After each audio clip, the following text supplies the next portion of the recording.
mening meselem. Mendan boshqa hech qanday bir sinf, hech qanday bir guruh, hech qanday bir hokimiyatning hukmronlik qilishiga mutlaqo so'z yo'q.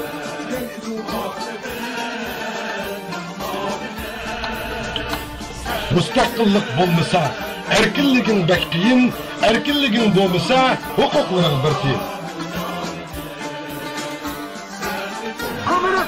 To brainwash the American public through lying, falsifying our history.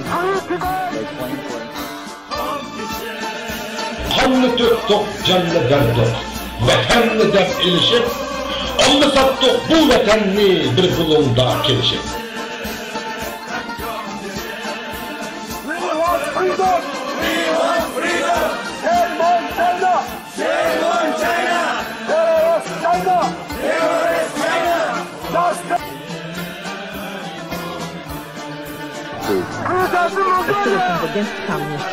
Düşmenin çıkıp sipildin telki tağlar atlısa, goya kara tuman kebi vatanını kaplısa, halkını öldürüp ornayı Xitay saplasa, dertlerinin üstüge dertlerini tıkıp keplese, mende vicdan vardı mı şunca korlu yetmese. Sen tökmesen aşu kanlı balan töksün mü emese, sen özenli erdime kılın bununla ulusa. The protesters say the bottom line is the focus when the China distort history, and the protesters say they won't. Partiyaga hakiki turda, sadaqatmandlik qilaman. Bu mecburiyatni Uygurum hakan bulup neçhanlık kurgan tuğu. Açıpıp kılıç bilen düşmanını qoğlap sürgen tuğu. Elmisaktın Uygur digen milletle el bilgen tuğu. Ushbu Uygur vehisinden düşman sipil kurgan tuğu. Emdinim boldu sana Uygur deyiştin tanısan. Milletinden tanmagın ey Uygurum hoş bop gitey. Ber icazet leylige sen. Uyg'uriston Cumhuriyetçiler Partisi reisi Ablajon Laylomanning qisqacha hayoti va Amerikada o'tkazgan kurash tarixi. Assalomu alaykum barliq partiya a'zolari. Tövende biz sizlarga Uyg'uriston Cumhuriyetçiler Partisi reisi Ablajon Laylomanning qisqacha hayoti va uning chet eldagi 24 yillik kurash tarixi tonuşturulgan dokladni tayyorlab sunduq. Biz xalqimizga Uyg'ur milletining mustaqillik kurash yo'lida armay talmay kecha kunduz ishlayotgan bir vatan o'g'lonining ish izlarini barliq imkoniyatimiz bilan dalil isbotlarga asoslanib turib haqiqatni yo'rtishga va shu orqali Uyg'uriston Cumhuriyetçiler Partisi reisi Ablajon Layloman efendini texmi yaqindan tushunishinglarga tirishdik. Ablajon Layloman efendim 1965 yili mamlakatimiz Uyg'uristonning G'unji shahridan 90 kilometr keladigan Qo'rg'as chegara rayoniga joylashgan ishlab chiqarish qurilish bintaniga qarashli 4-diviziya 64-polik 16-rotada Sharqi Turkiston Milliy armiyasiga qatnashgan bir harbiy oilasida dunyoga kelgan. Reis Ablajon Layloman efendim o'sib ketilgan muhit Sharqi Turkiston inqilobida qon kechib kurash qilgan milliy armiya askarlari va milliy armiya ofitserlari to'plashib o'ltiraqlashgan Ko'kdala degan harbiy rayonda bo'lganligi uchun u balaliq chaqlardan boshlabla bu peshqadam inqilobchilarimizdan ularning kurash tarixi, g'alabalari va shundaqla oxirgi ichinarlik mag'lubiyatlari to'g'risida tarixiy bilimlarni anglash fursatiga erishgan va uning balaliq qalbida askar bo'lish havasi qo'zg'alib, kichik chig'idan boshlabla muntazam askar tarbiyasi elishga boshlagan. Reis Ablajon Layloman kichikdan boshlabla Uyg'ur adabiyotiga ishtiyoq bog'lagan bo'lib, 13 yosh atrofida yezib e'lon qilgan "Men nima uchun tug'ilgan" degan she'ri bilan adabiyot sohasiga qadam qo'yib, apam mening muallimim, o'pib tojisi, amadimni olim chiqqan qatorliq she'r, ruboiylar va Asrandi qiz, Laylaning zori, Uyg'ur qizining va'dasi, vatan seni sevindim, ata qani atalaysan qanchalik, bir tomchi yosh, sen o'zingni erdime qatorliq yuzlarcha she'r asarlarini xalqimiz bilan yuz ko'rishtirdi. Uning she'rlarida hayot haqiqatlari, vatanparvarlik, mustaqillik va inqilobiy ruh aks etib turdi. Rais Ablajon Layl Naman efendim 2 yaşında atası Naman efendimden ayrılıp kaldı ve 4 kırımdışı bilen anası Leylixan'ın terbiyesinde çoğun buludu. O merhuma anasının özü yalnız 5 balını çoğun kılıp Katar'a koşuştek capalık emgigi ve ecrige cevaben mehriban anası Leylixan ve köreşçen atısı Naman efendinin ismini birleştirip Leyli Naman degan ismni o'ziga adabiy taxallus va oila ismi qilib ishiltidi. Rais Ablajon Layl Naman bir tarafdan o'zini harbiy ta'lim-tarbiya ilish bilan chiniq tursa, yana bir tarafdan 1982-yili Qo'rg'as 1-o'rta maktabdagi o'qishini tamomlagandan keyin o'z yurtidagi boshlang'ich va o'rta maktablarda o'qituvchilik, ondan 4-diviziyada maliye maslahatchisi qatorliq xizmatlarni ishlaydi. U xizmat ishlash jarayonida Uyg'urlarning yaqinqi zamon inqilob va kurash tarixlarini o'rganadi. Hamda uni real turmushda yuz berayotgan xalqimizning assimilyatsiya girdobidagi echinarli hayot tragediyasiga tatbiqlaydi.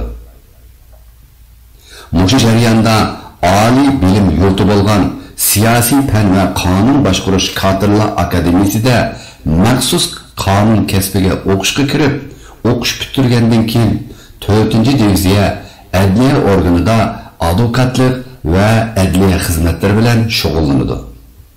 Hamda xalqimiz uchrayotgan nohaqsizliklarni texnik yaqindan kuzatish fursatiga erishadi.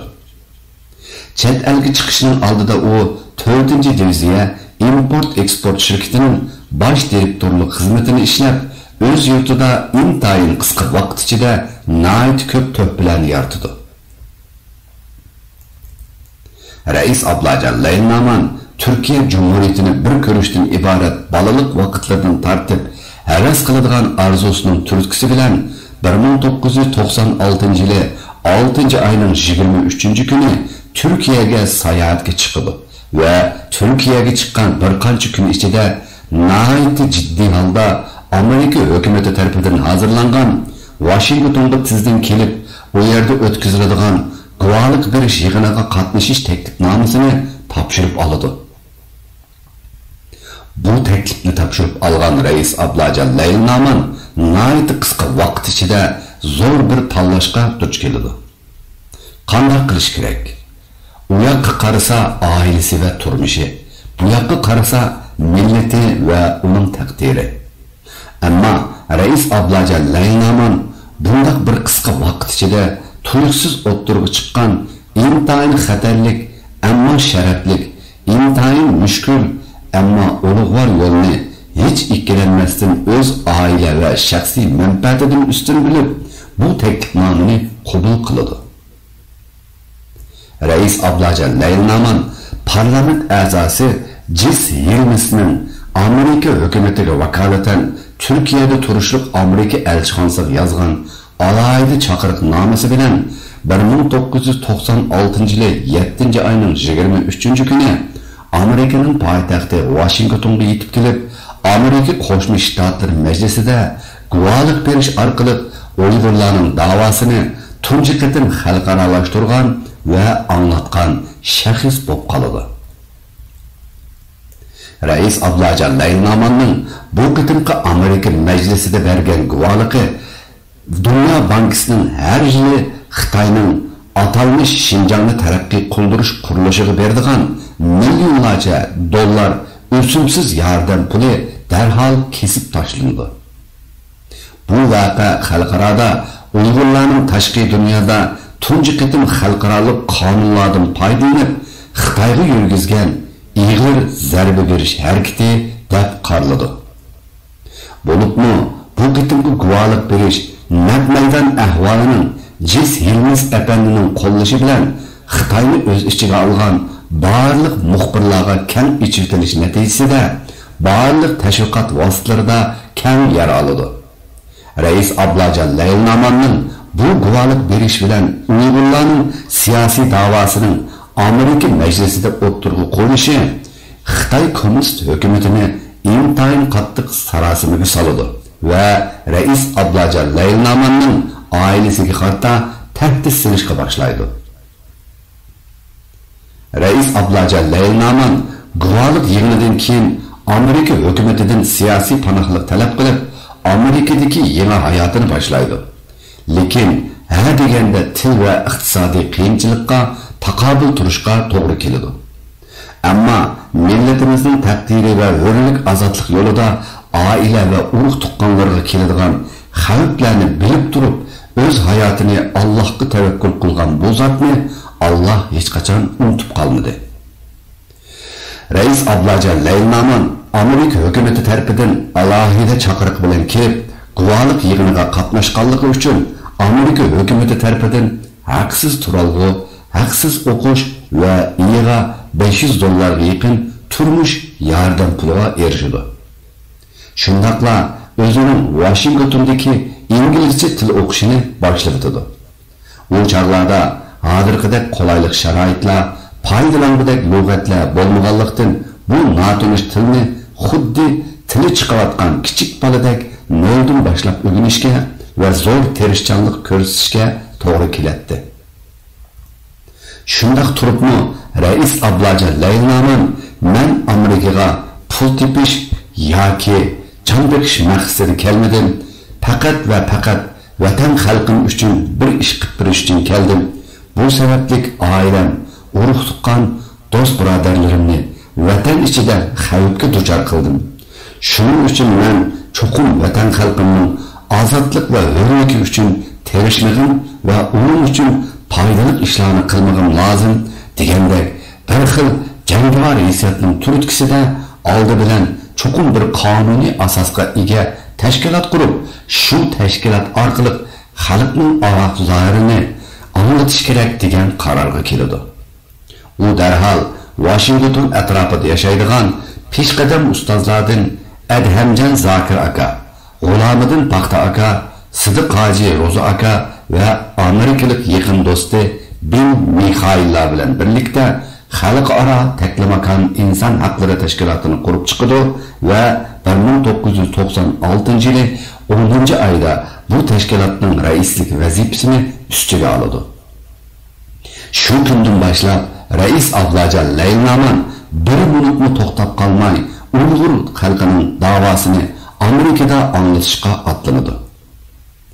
Garchi uning ingliz tili tegi chiqmagan bo'lsa-mu, atrofidagi bir qism ilg'or Uyg'ur ziyolilarini to'plab, ularning tarjimonlik qilishi va amerikalik do'sti Bill Mikhailning yardım ostida munosabatlik Amerika majlis a'zolari bilan ko'rishib, Uyg'urlarning siyosiy davosini anglatish yo'liga rasmiy tashkillik bir shaklda qadam qo'ydi. Bo'libmi 1997-yili 2-oyning 15-kuni Washingtonda Xitoy hukumatining elib borgan 5-fevral G'ulji qirg'inchiligiga qarshi tunji namoyish tashkillab, keng ko'lamdagi norozilik namoyishini elib bordi. Shundaqla 1998-yili Qirg'iziston soqchilari tomonidan qo'lga olinib, Xitoyga qaytarilish oldida turgan Nuriy Turkalning tog'asi Erkin Hoji va Obul Qosim qatorliq 5 Uyg'urni bu xavfdan qutuldirish uchun ayni chog'da Kaliforniyada turayotgan Nuriy Turkalni Washingtonga chaqirtib kelib, uning tarjimonlik qilishi bilan Amerika parlament a'zolari bilan uchrashishlar elib bordi. Oldi bilan marhum ustoz Husayn Qari Hoji, Sidiq Hoji Ro'za akalar bilan Qirg'izistonning Amerikada turishlik elchisi bilan bevosita ko'rishdi va o'zlarining bu tutib turilayotgan 5 kishining Xitoyga qaytarilmaslik talablarini o'ttirga qo'yib, bu ahvolning bakmi jiddiyligi shuning uchun Qirg'iziston hukumatiga darhol alohida yetkazib qo'yishini havola qiladi. Arqadanla Adhamjon aka, G'ulom Paxta aka qatorliq Washingtondagi Turkiya konsulsi bilan bu haqda maxsus ko'rishish elib bordi. Turkiya hukumatining Qirg'iziston bilan bo'lgan qarindosh davlatlar bo'lish sifati bilan bu ishga jiddiy aralashib, hayotiy xavf ostidagi bu qarindoshlarimizni qutqizib qilishni tavsiya qiladi. Natijada Turkiya hukumati bu ishga jiddiy qarab, Qirg'izistondagi elchisini darhol Qirg'iziston hukumat taraf bilan uchrashib, barliq amallar bilan bu kishilarni qutqizib qilishga yo'l yo'riq beradi. Mushundaq jiddiy harakat qilish natijasida bularning ichidagi Obul Qasimdan boshqa 4 kishi bu xavfdan qutulib qoladi. Bulardan Nuri Tulkanning tag'isi Erkin Haji hozirmi Kaliforniya shtatida istiqomat qilmoqda. Rais Ablajon Layilnaman dastlab bu siyosiy kurashni ayni vaqtlarda kishilar turmushiga yangidan kirib kelayotgan kompyuterda aloqalash yo'lidan foydalanishni eng muhim deb qarab, atrofidagi do'stlarining yaqindan yordam qilishi bilan chet el tarixidagi tunji bo'lib Teknomakan ORG tor bekitini ochdi. Hamda Uyg'ur tarim tor aloqa o'yinishini chet elda yashayotgan ozgina Uyg'urlarning bir yerga to'planib, yig'ilish fursatini yaratib, ayni chog'dagi Uyg'urlar to'g'risida Google'da birdan-bir ko'rinadigan tor beti bo'lib qoladi. Demakki, Amerikalik siyosiyonlar tarafidan Rais Ablajon Layilnamanға Uyg'urlar davosining internet orqali tonishtirilishiga hassa qo'shgan tunji shaxs deb baho berdi. Rais Ablajon Layilnamanning Amerika majlisida guvohlik berishi Amerikada chiqadigan turli gazet jurnallarga tonishtirilgan bo'lganlikdan matbuotlardagi Uyg'ur Ablajon Layilnaman degan ismlarni ko'rgan Amerikalik yozuvchilardan Kolumbiya universitetining professori James Seymour apandim uni ko'plab ziyorat qilib, o'zining Uyg'ur diyoridagi yoshirin siyosiy jinoyatchilarni qamash turmalari va ularning jug'rafiyalik o'rni va jazolash sirlari nomli kitobini yozib chiqib, Rais Ablajon Layilnamanning ismini qo'shib e'lon qildi. Rais Ablajon Layilnaman bu qisqa vaqt ichida qo'lga keltirgan bu natijalardan to'liq ilhomlanadi va vatan millat uchun xizmat qilish jasorati texnik kuchaydi. Shuning bilan atrofdagi peshqadam ustozlari bo'lgan Adhamjon aka, G'ulom Paxta aka va Sidiq Hoji Ro'za akalar bilan jiddiy yig'in chaqirib, biz bilan dushmani o'rtaq bo'lgan va siyosiy taqdiri ham o'xshash bo'lgan Tibetliklarning Amerikada, Washingtonda Tibet tilida anlatilgan radio programmasi bor ekan, lekin biz Uyg'urlarning texnikicha yo'q. Biz cho'qim bu masalani eng muhim vazifamiz deb qarab, tez arada amalga oshirishimiz kerak degan qarorni o'ttirib qo'ydi. Shuning bilan u darhol Amerikalik do'sti Bill Mikhailning yordamini talab qildi va uning qo'llashi bilan ayni chog'dagi Erkin Osiyo radiosi Tibet bo'limining direktori Api Avam Jinimining o'g'li Negapu Jinimi ni izlab tepib, uning bilan ko'rishdi. U qitimqi tarixiy uchrashishga Rais Ablajon Layilnaman, Adhamjon aka, G'ulom Paxta aka, Sidiq Hoji Ro'za aka va tarjimon Rishad Abbas apandi qatnashdi. Suhbat jarayonida Negapu Jinimi Uyg'urlarning Uyg'ur tilida Erkin Osiyo radiosida Uyg'ur tilida radio ichib programma ichishninki tamamen mumkinligini, lekin ko'plab imzo to'plab Amerika Aqsaray va Amerika majlisiga bir petition yo'llashning naqadar muhimligini anlatdi. Bu suhbatning natijasida Rais Ablajon Layilnaman darhol vaqtni ching tutib, jiddiy holda Amerika hukumati va majlisiga petition tayyorlab, imzo to'plash harakatiga tutish qildi. Mana bu Uyg'urlarning Amerikada tunji qitim petition tayyorlashi bo'lib, u chaqlarda Amerikaning 50 shtatida faqat 71 Uyg'urlar bor edi. Bundaq bir cho'ng petishonning hargizmi Uyg'urlardan imzo to'plash orqali amalga oshmaydiganligi aniq edi. Bo'libmi, hozirgidek tor taraqqiyoti bo'lmaganlikdan imzo to'plab nishondagi songa yetkazish to'liq mushaqqatli edi. Shundaq bo'lsa-mu, Rais Ablajon Laylaman hargiz bal qo'yatmay, darhol o'zlari tayyorlagan petishon iltimosi bilan imzo jadvalini ko'paytirib bosdi va atrofdagi do'stlari bilan birlikda ko'chalardagi uchirgan amerikaliklarga mashinasiga may quyayotgan kishilarga imzo qo'ydirdi. Aqsaray va Amerika majlisi oldida ayirmachi bir tarafdan imzo to'plagach, yana bir tarafdan yolg'iz kishilik namoyish o'rinlashtirish orqali petishonga imzo qo'yish sonini ko'paytirib, bugungi mavjud Erkin Osiyo radiosi Uyg'ur bo'limining tasdiqlanishini qo'l keltirib, millatimiz uchun yana bir qitim intayin cho'ng g'alabani ishga oshirdi. Rais Ablajon Laylaman Amerikadagi Uyg'urlarning sonini ko'paytirish maqsadida tashkilot ichida jiddiy yig'in chaqirib, Amerikaga Uyg'urlarni elib kelish planlarini va uning muhimligini astoydil o'ttirib qo'ydi. O'zlari qurgan tashkilot nomidan xalqaro yig'in chaqirish yo'li bilan har qaysi davlatlarda yashayotgan Uyg'ur qarindoshlarni Amerikaga qonuniy yo'llar bilan elib kelish qarori bo'yicha bu ishga jiddiy tutish qildi. U oldi bilan o'zini Amerika majlisiga guvohlik yig'iniga chaqirtgan Jis Helmis apandidan yo'l-yo'riq va yordam so'raydi. Jis Helmis apandi har qitim Rais Ablajon Laylamanni qabul qilgan chig'ida Rais Ablajon Laylaman tarafidan sovg'a qilingan Uyg'ur do'ppisini kiyib turib ko'rishadi. Bu qitimda u Rais Ablajon Laylamanni shu shaklda qabul qildi va yordam qilganligini bildirib, Amerikaning har qaysi davlatlarda turishliq munosabatlik elchixonalarga yo'l-yo'riq berganligini aytdi. Jis Helmis apandi Amerikada intayin hurmatga sazovor va kommunizmga tishtirliqdan qarshi bir siyosiy arbob bo'lib, u Rais Ablajon Laylamanning Xitoyga qarshi harakatlariga yeshil chiroq yoqib, yepindan qo'llaydi.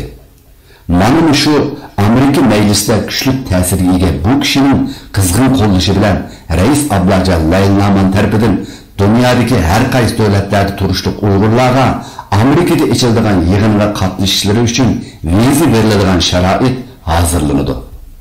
Bu orqali Amerikaga keladigan Uyg'urlarning soni kundan kunga oshishga boshlab, Uyg'urlarning Amerikaga kelib siyosiy panohlik tilash yo'li va o'ltiraqlashib qilishning tunji eshigi ochiladi. Rais Ablajon Laylaman Amerikadagi yig'inga chaqirtib kelgan peshqadamlardan Turkiyadan marhum Ablekin Baqi oilasi va uning singlisi Shuhrat Toshur va Aman, Yaponiyadan Nuri Tiyib, O'rta Osiyodan Nuri Turkanning tag'isi qatorliq ko'plagan qarindoshlarimiz mana shu yo'l bilan Amerikaga yerlashib, millatimiz uchun harmay talmay xizmat qilyotdi. Farzandlarimiz ichidan marhum Ablekin Baqi ustozimizning qiziga o'xshash Amerika Aqsarayda tunji qitim taklif bilan ishga tushgan talantli Uyg'ur qizimizmi bor edi. Rais Ablajon Laylamanning chet eldagi qisqagina vaqt ichida qo'lga keltirgan bu zo'r natijalari Xitoy kommunist hukumatini cho'chitdi va qattiq sarosimaga soldi. Bu sababdan Xitoy kommunist hukumat doiralari Amerikadagi munosabatlik Amerika majlis a'zolarining qayta talab qilishlariga qaramay, Rais Ablajon Laylamanning ikki o'g'li A'lo Ablajon va Arman Ablajonlarga qat'iy pasport berib bermay, bu ota va bolalarning bir yerga jam bo'lib yashash yo'lini kesib tashlaydi. Ammo ayoli Gulnur xonimning qo'lida pasporti bo'lganlikdan Amerika hukumatining yordami bilan 1997-yili 3-oyda Amerikaga kelish fursatiga erishdi. Va bular Amerikada tug'ilgan o'g'il farzandiga Uyg'ur degan ismni qo'ydi. Uyg'ur hozir 22 yoshda bo'lib, Amerika havo mudofaa qo'g'dash armiyasiga kirib, harbiylikda tarbiyalanyapti.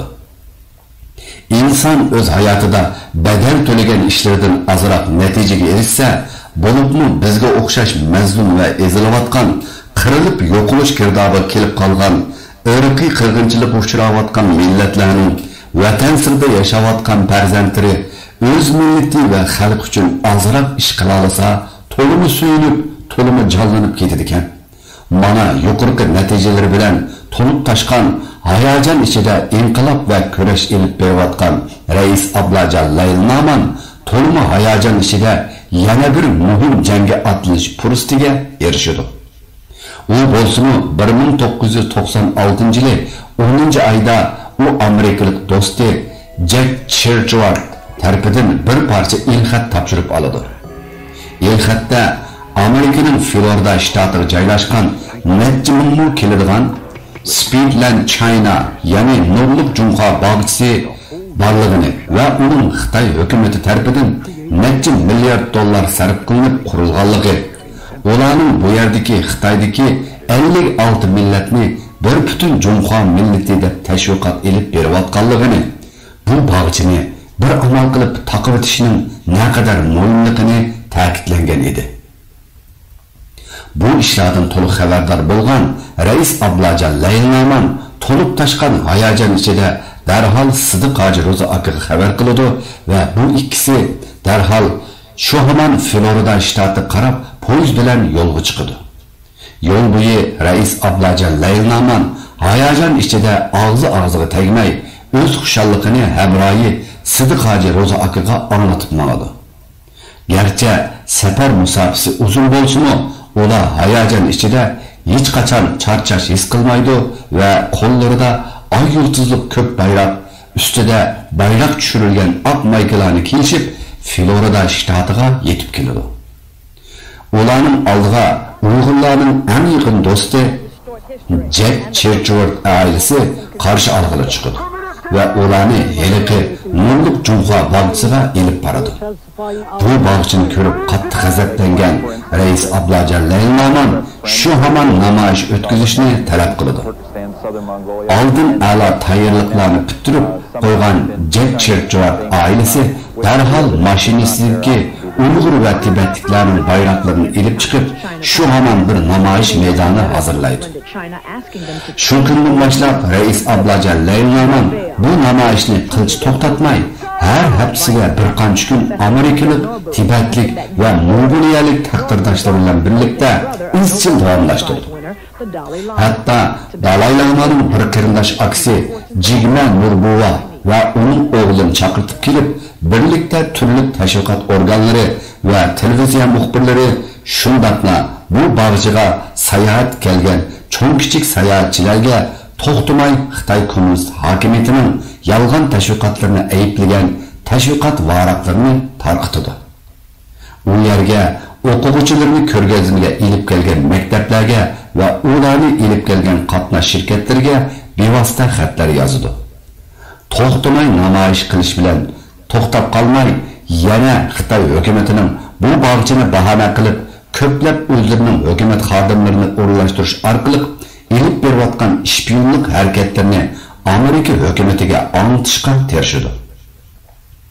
Oxiri bu zo'r ko'lamdagi necha milliard dollar mablag' silib qilingan Xitoyning yolg'on tashviqot organi yoshirin ishpiyonlik ulusini biroqla chuvib tashlab, hozirgidek xarobilikqa aylantirdi va Xitoy hukumatining tashqi dunyoda elib berayotgan nayranlarini bitchit qilib tashlaydi. 1999-yili Rais Ablajon Layilnaman Rabia Qodir xonim qo'lga elinganlik xabarini Amerikadan Urumchiga borgan hukumat xizmat tekshirish guruhining boshlig'i, Amerika kutubxonasining majlis mas'uli Kenny Dombax xonim tarafidan Amerika vaqti saharda naq maydondan tunji bo'lib telefon orqali topshirib elib, darhol bu uchurni Rabia Qodirning Amerikaning Oklahoma shtatida turayotgan yo'ldoshi Sidiq Hoji Ro'za akaga xabar qildi. O'zini darhol Floridadan yo'lga chiqib, mashinada 15 soat yo'l yurib, Washingtonga yetib keladi va darhol xalqaro inson haqlarini kuzatish tashkilotining boshlig'i Mike Apandim bilan birga Mike Apandimninki Angliya, Fransiya, Germaniya, Avstraliyada turishli ishxonalari bilan telefon jirini chaqirib, Rabia Qodir xonimning qo'lga ilinganlik xabarini uqtirdi va bu xabarni jiddiy xalqaro matbuotlarda tarqatish orqali Xitoy hukumatiga besim ishlatib, Rabia Qodir xonimni qo'g'dab qilish tayyorlik xizmatlarini tizdan ishlashga chaqirdi. Reis Ablacan Leylnaman bununluk bilan qalmay Amerika Tashqi ishlar ministrligidagi munosabatli kishilar, majlis a'zolari, xalqaro kechirim tashkiloti qatorliq muhim o'rinlar bilan ko'rishdi. Bo'libmi Reis Ablacan Leylnaman Amerika davlat ishxonasi Xitoy Mongol ishlariga mas'ul Suzan Usulligin xonimdan ko'rishni talab qiladi va bu ko'rishish fursatiga erishdi. Keyingi vaqtlarda bu xonim Rabiya Qodir xonimni qutqizib chiqish ishida nihoyatda cho'ng rol o'ynaydi. Shunday qilib, Reis Ablacan Leylnaman Washingtondagi do'stlari Qaysar Seyit va Azizjon qatorliqlarning uylarida yetib qo'pib, ular bilan birlikda Rabiya Qodirga erkinlik nomida Amerikada keng ko'lamli namoyish olib boradi. Bu namoyish dunyo matbuotlarida keng yer oladi va xalqaro harakatga aylanib, bütün Uyg'urlarning namoyishlaridagi jarayonlik shuvarga aylanadi. 15 kun Washingtonda kecha kunduz degidek mushu ishlar bilan aldirash yurgan Reis Ablacan Leylnaman Floridadagi uyiga qaytib kelibmi, Rabiya Qodir xonim masalasida barliq tashkilotlar va Amerika hukumat o'rinlari bilan ko'rishishni hargiz to'xtatib qo'ymaydi va ularning zo'r kuch chiqarishi va yardım bilan Rabiya Qodir xonim oxiri Xitoy turmusdan sog'-salomat qutulib Amerikaga yetib keladi.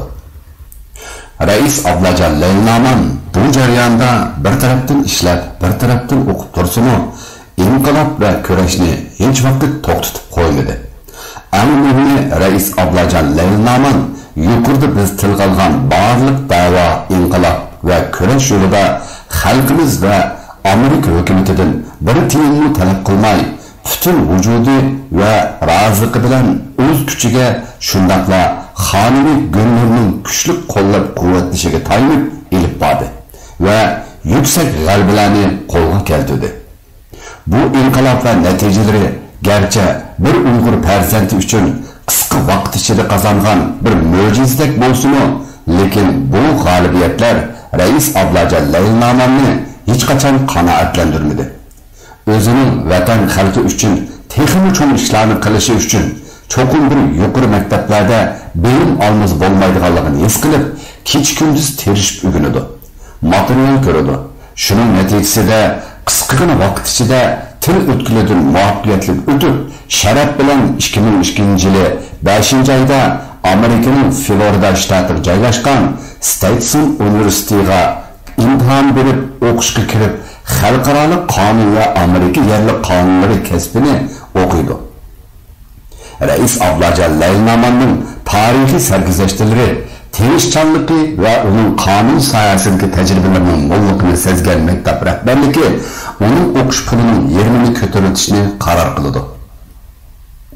Reis Ablacan Leylnaman bu qonun maktabga kirgan kundan boshlab oldi bilan xalqaro qonunlardagi biz Uyg'urlar va ularning tashqi dunyoda elib boradigan haq talab va zamin davosini, shundaqla to'liq mustaqillik kurashlarini qanday qilib xalqaro qonunlarda belgilangan mavjud qonunlarga asosan unumli ilib bora oladiganligimiz haqida ko'p izlanadi.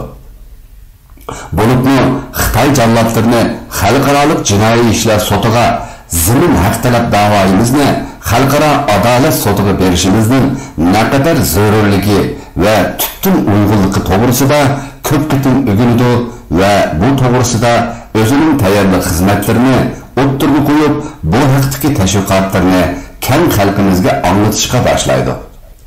2004-yili 7-oyda sharaf bilan Amerikada xalqaro qonun fanlari sohasida magistrlik unvonini olib, tashqi dunyoda Uyg'urlarning mustaqillik ko'rishida kam bo'lsa bo'lmaydigan qonun sohasida eng yuqori unvon olgan birdan-bir Uyg'ur inqilobchisi bo'lib qoladi. U qonun maktabini g'albalik tamomlagandan keyin egallagan qonuniy bilimlarga asosan Uyg'urlarning tashqi dunyoda elib berayotgan da'volarining butunlay xato ekanligi. Agar biz bu shaklda faqat Uyg'urlarning o'zlariga almisaqdan tava bo'lgan va tarixda ko'p qitim rasmiy davlat qurgan millat bo'lish sifati bilan emas, mavjud xalqaro qonunlardan jiddiy foydalanib, kishilik huquq va inson haqlari davosini rasmiy bir zamin davosiga va bu zamin davosini haq talab davosiga, oxirida bu davolarni darhol inqilob va kurashga aylantirmasak, tadrijiy holda tashqi dunyoda elib boradigan va yillardan buyon elib borayotgan davolarimiz orqali Uyg'urlarni qandaqdir bilib va bilmay o'z ixtiyorimiz bilan Xitoy davlati ichidagi 56 millatning biri qilib ko'rsatib qo'yib, yaqin kelgusida bir millat va bir davlat sifatida Xitoy kommunist hokimiyati tarafidan qirilib, assimilyatsiya bo'lib ketishimizga sababchi bo'lib qilishimiz muqarrar degandek to'g'ri ideyasini har xil tashviqot yo'llari orqali o'ttirg'a qo'ydi. Rais Ablajon Layilnamanning bu to'g'risida YouTube va boshqa tor vositalarda e'lon qilinishga boshlagan Yiroqni ko'rar kuchlik va amaliyotni chiqish qilgan ommabop nutqlari uning hayotiga nihoyat cho'ng o'zgarishlarni elib kelishga boshlaydi. Ilgari uni qo'llaydigan atrofdagi hamshirlari asta-asta uningdan yiroqlashishga boshlaydi. Tashqi dunyoda kishilik huquq va inson haqlari davosini elib berayotgan tashkilotlarning hammasi degidek uning shaxsiyatiga, nomusiga va oilasiga turli shakllar bilan hujum qilishga boshlaydi. Hatto yana ba'zi tashkilotlar ichki jihatda ijroiya komiteti tomonidan rasmiy qaror ilib, Rais Ablajon Layilnamanni bir amallar qilib odam ishlatib o'ltirgizitish qarorini oladi. Bu xil jiddiy tahdidlar Rais Ablajon Layilnamanni hech qo'rqitolmadi. U zarlanmadi, aksicha faxrlandi. Chunki Rais Ablajon Layilnaman shu nuqtani obdan bilatdi. O'zini o'z oilasidan boshqa kam millatga vakil deb qaragan, o'zini umumiy xizmatiga atagan har qanday bir shaxs kimligini yo'qotgan bo'ladi. Shuna vatan millat o'rtaq bo'lgan bu kurashga atlangan ekanman, cho'qim bu xil kamsitish va tahdidlarga, yolg'iz qoldirilish va o'ldirishlarga tayyor turmagim lozim.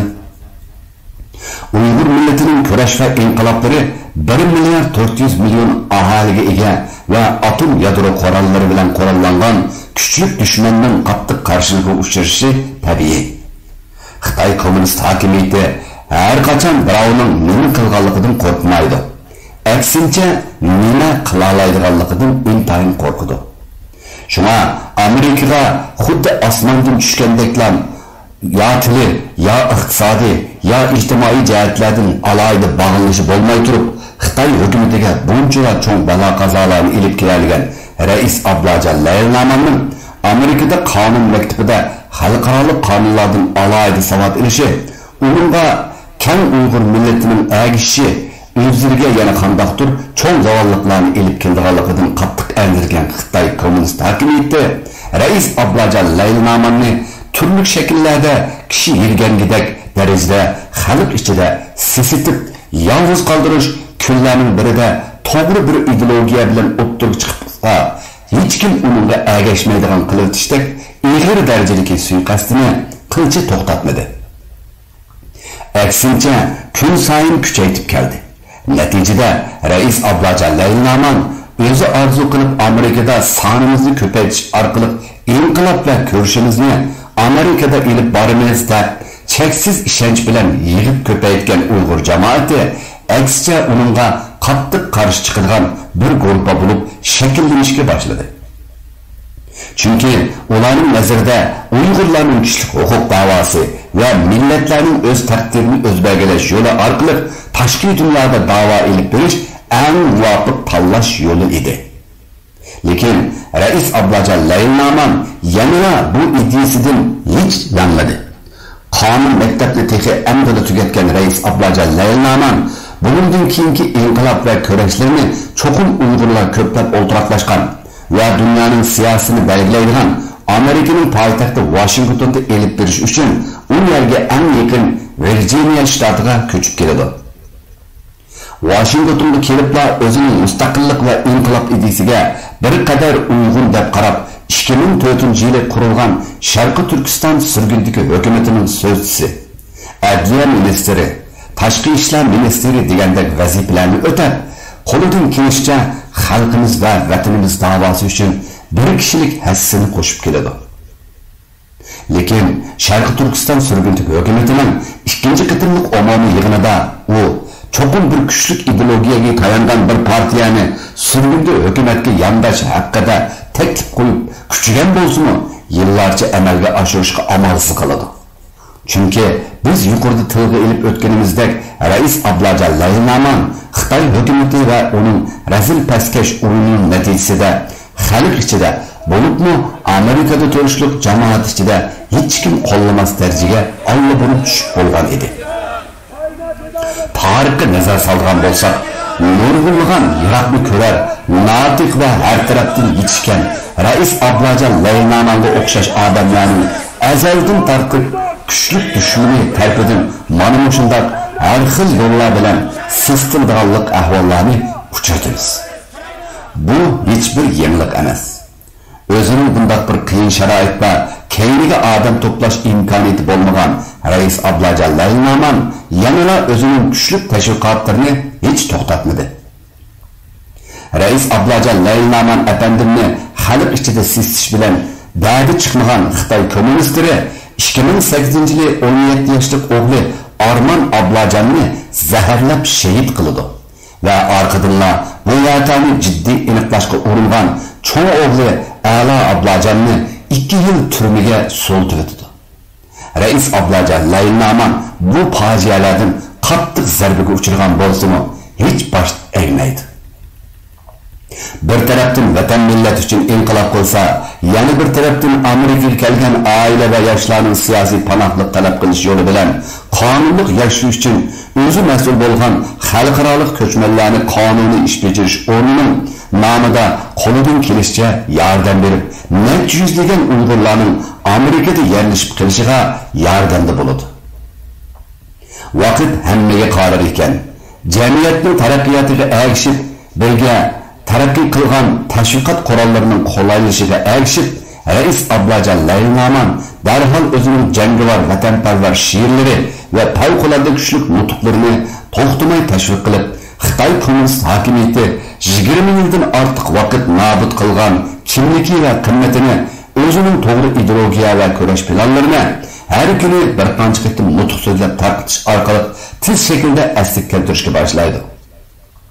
O dastlab tashqi dunyodagi Uyg'urlarning mustaqillik harakat yo'nalishini va yo'lini uzundan buyon kuzatib tadqiq qilib kelayotgan bir guruh chet ellik strategiya mutaxassislari va Uyg'ur ziyolilaridan tashkil topgan bir qo'mondonlik tashkilotining tanlashi va o'rinlashtirishi bilan o'z fikrini qo'llaydigan ham o'zi bilan o'xshash ideologiyadagi vatanparvar Uyg'ur va Uyg'ur bo'lmagan chet ellik do'stlarining qo'llashi bilan bu yil 2020-yili 3-oyning 7-kuni qurilgan Uyg'uriston Cumhuriyetçiler Partisining qurilish xizmatini ishlaydi.